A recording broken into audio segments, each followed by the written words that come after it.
గ్రామంలోని శ్రీ గోదారంగనాథ స్వామి దేవాలయ ప్రాంగణంలో సీతారాముల కళ్యాణ మహోత్సవం అంగరంగ వైభవంగా నిర్వహించారు. ఆలయ కమిటీ సభ్యులు సీతారాముల కళ్యాణానికి ప్రత్యేక ఏర్పాట్లు చేశారు. వేద పండితులు వేదమంత్రోచ్చారణల మధ్య కన్నుల పండువగా రాములోరి కళ్యాణం నిర్వహించారు. ఈ కళ్యాణోత్సవానికి ఎమ్మెల్యే మల్రెడ్డి రంగారెడ్డి ముఖ్యాతిథిగా హాజరై స్వామివారికి ప్రత్యేక పూజలు నిర్వహించారు. స్వామివారి కళ్యాణోత్సవంలో రాష్ట్ర రహదారుల అభివృద్ధి కార్పొరేషన్ చైర్మన్ మల్రెడ్డి రామ్రెడ్డి దంపతులు, ఆలయ కమిటీ చైర్మన్ నల్లబోలు అనిల్ రెడ్డి దంపతులు పాల్గొన్నారు. ఈ వేడుకలను తిలకించేందుకు భక్తులు తండోపతండాలుగా తరలివచ్చారు. రామనామ స్మరణతో ఆలయం మార్మోగింది. దీంతో గ్రామంలో ఆధ్యాత్మిక వాతావరణం చోటు చేసుకుంది.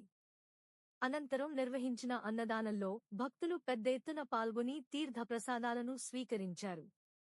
ఈ కళ్యాణోత్సవంలో ఆలయ కమిటీ సభ్యులు, పలువురు నాయకులు, భక్తులు అధిక సంఖ్యలో పాల్గొన్నారు.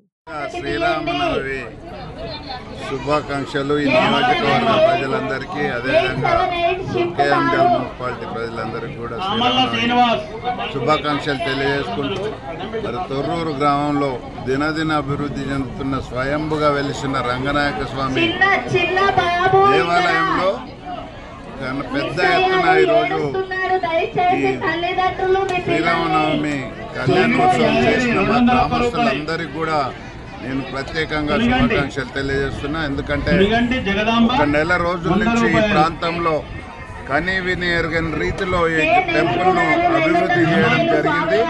ఇంకా వచ్చే సంవత్సరం కల్లా ఇంకా కొన్ని ప్రాబ్లమ్స్ అవన్నీ కూడా బ్రహ్మాండంగా అభివృద్ధి జరుగుతుందని దేవుని సమక్షంలో, దేవుని దయతోటి, దేవుని ఆశీస్సులతోటి ఈ టెంపుల్ అభివృద్ధి చేయడంలో మరి కొత్తగా నిర్మించిన మా అనిల్ రెడ్డి కమిటీ చైర్మన్ కానీ, అదేవిధంగా కమిటీ సభ్యులకు, మా గ్రామ పెద్దలందరికీ పేరు పేరున ధన్యవాదాలు.